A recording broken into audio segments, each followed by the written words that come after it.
You're welcome back. In a couple of days, the Monetary Policy Committee of the Central Bank will decide on which direction to take for monetary decisions. Now, it is a critical period for the economy, and the Central Bank has an Herculean task of taking decisions that will not make the economic situation more difficult for Nigerians. Okay. Now, we're looking at the fact that the slowing global growth is taking a toll on the country. And, of course, we are not immune from what is going on in the global economy. And that is why the IMF forecasted that for 2016, our economy will slow down, rather. We're looking at that growth at 1.8% compared to an estimate of just 2.3% that was made in the month of April. Now, let's take a look at these issues and, of course, think ahead. More like taking a sneak peek into what the Central Bank will do next week, Tuesday, when it decides on what to do, how does it tinker with the monetary policy rates. I'm then joined by research and economic analyst with Meristem Securities, Mrs. Adetutu Ajibode, to discuss expectations from the meeting, which holds on the 26th of July. Good morning, Adetutu, and welcome to the program. We're glad you could make it. Like I mentioned, these are very difficult times for Nigerians and the trying times for the economy as a whole. Do you expect a rate cut or a hike? Let me start on that note. Okay. I would have loved to give some background because, you know, it's not just about moving that number. At the end of the day, it's a number. It's a percentage. It's not just about moving that number. It's about the considerations that will go into making that decision. So to answer your question, I think they will hold. They will hold. Sure. Well, we'll look at the considerations, but I just want to get to you, put you on the spot more like to say whether you would prefer a cut or a hike. But you said it's more likely to be a hold. Now, a number of global economic developments have unfolded this year. The latest, like I mentioned, the IMF, OEC reports, World Economic Reports, which cut Nigeria's outlook to 1.8%. Then there is a June inflation as well, which actually saw the CPI move up to 16.5%. Now, if we need to stimulate the economy amid rising inflation, should we expect the emphasis to be dovish? Now, if considering the things that you have said, economic growth, global economic growth is expected to slow down because of the Brexit situation. We also saw inflation rise to 16.5%, and because we've seen 5 consecutive increases month on month all through this year. And because we expect that it's a challenge with electricity, with the hike in electricity prices, we do not see this improving anytime soon until the year is over. Given all of this, and also considering that, yes, the Minister of Finance said yesterday that Nigeria was in technical recession, and of course, by the time the Q2 GDP report is out, we would officially be in recession because we don't expect that would be a positive growth. Now, when you sum all of this up, it shows you that Nigeria needs, at this point, we need to be focusing on stimulating economic growth. And anything that takes MPR from where it is right now would be stifling the economic growth that we're even trying to pursue. Like you heard one of the speakers before me say, we need to begin that journey of recovery. Stimulating the growth is very, very important. But how do we stimulate the growth? What are those components that the central bank or the MPC need to consider in stimulating the growth? First off, you want to ensure that there is money supply. You want to ensure that you're developing infrastructure.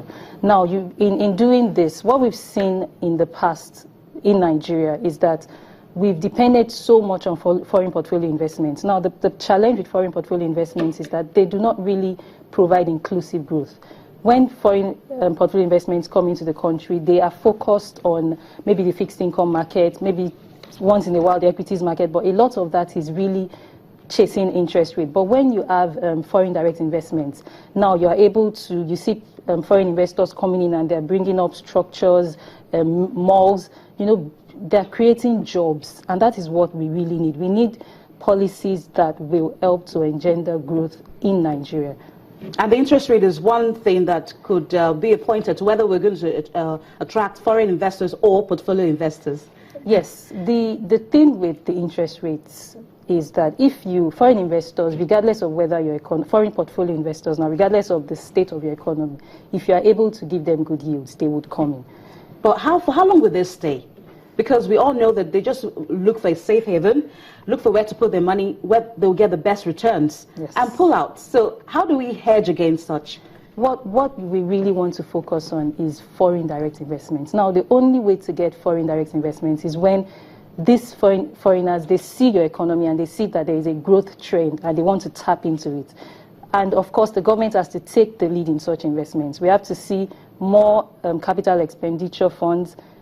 Yesterday, there was news that the government was releasing about 247 billion for capital expenditure. Now, we're going to have to wait and see how that will trickle down into the economy and then for the average Nigerian. Of course, that will take time, but it's a step in the right direction. We need to see more of that because that is how you are really able. And then you also want to keep interest rates at a level where you're not pushing financing costs up.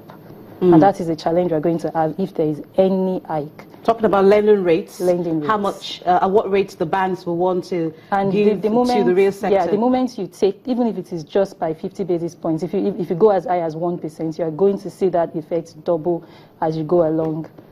Now, what risks do you think that Nigeria may face, based on the decision that could be made by the MPC? Because we all know that we're not immune from the global economy, where we saw what Brexit is doing to major stock markets and various economies too, even if they're not part of the EU. But how can we mitigate against the risks that such development will pose to the Nigerian economy? I think that one of the things we want to do now, the Monetary Policy Committee, one of the things they need to do is to clearly define what their focus is. If we want to pursue economic growth, let's state it and let's push policies in that direction. Now, when you are pursuing a stance, there is a high chance that things will not fall in place immediately. But if you're clear on what you want to do, you continue to push policies in that direction until you achieve your aim. Now, if, for instance, we want to do price stability is fine.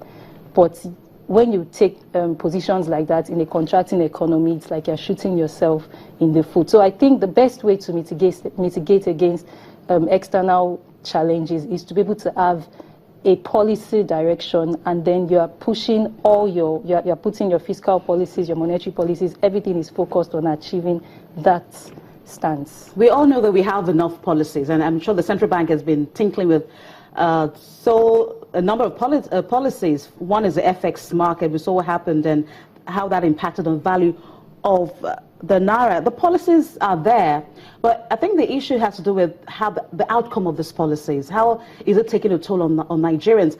There has to be a balance. And I feel that the central bank perhaps is trying to create that balance.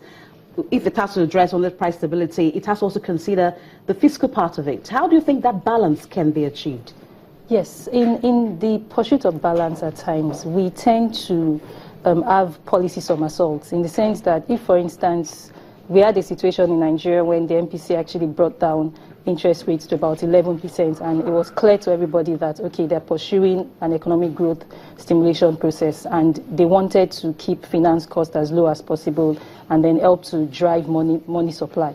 But what we saw in the March MPC was that they took it back to about 12%. Now, the moment that happened, it created the impression that, okay, we're going, now there are the reasons for doing that, of course. They wanted to be able to give investors positive return because of the rise in inflation at the time.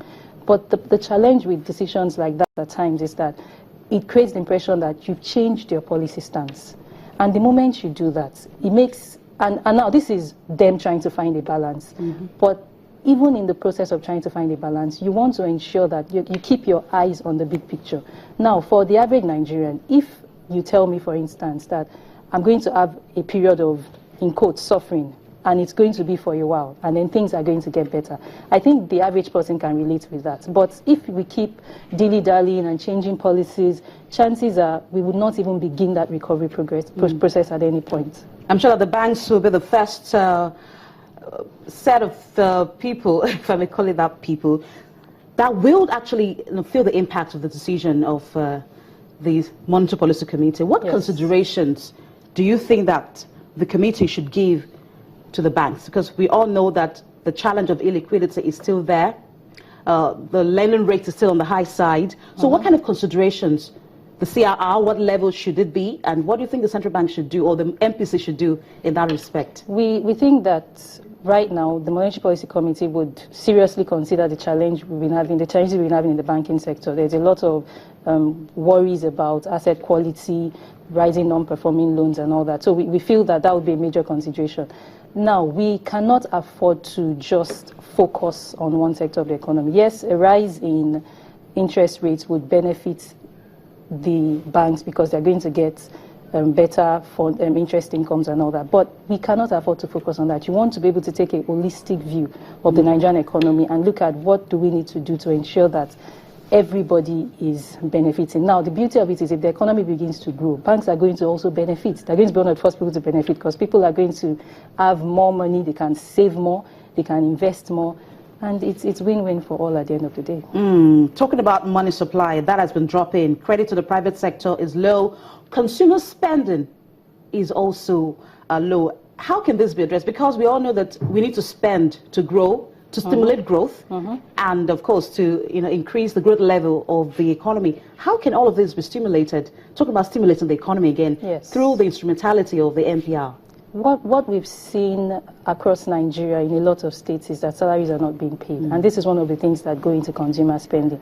Aside from salaries not being paid, workers, people that are in the informal sector, because the people maybe in the formal sector are not even earning, the value of their money is reducing. That's in terms of value now. So you're not spending as much as you would spend normally. So imagine the guy out there that maybe sells tomatoes and peppers and all that. His income per day is reducing, and that also translates into how much he's able to spend. So one of the things the government needs to do, which is what I said earlier, was that they've already started that process. The moment you begin to push funds into Nigeria through capital spending, contractors are going to get paid. When contractors get paid, builders, informal sector, everybody along that value chain would also get paid. So this is, the moment salaries are also being paid regularly, we would have situations in which more and more people there's more money in circulation, and that would help the economy to grow.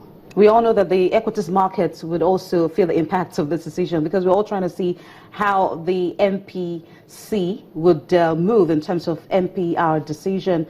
So how do you think that we can keep our monies in the economy through the equities market? Because any decision taken by the MPR, or by the MPC rather, investors will take advantage because they're all waiting. Their eyes are on what the central bank will do.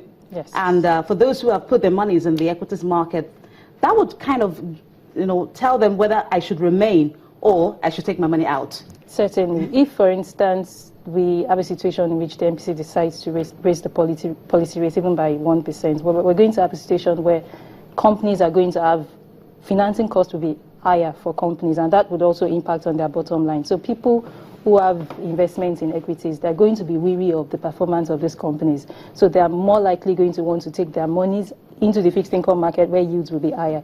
So we're likely going to see a shift of investments from equities into fixed income.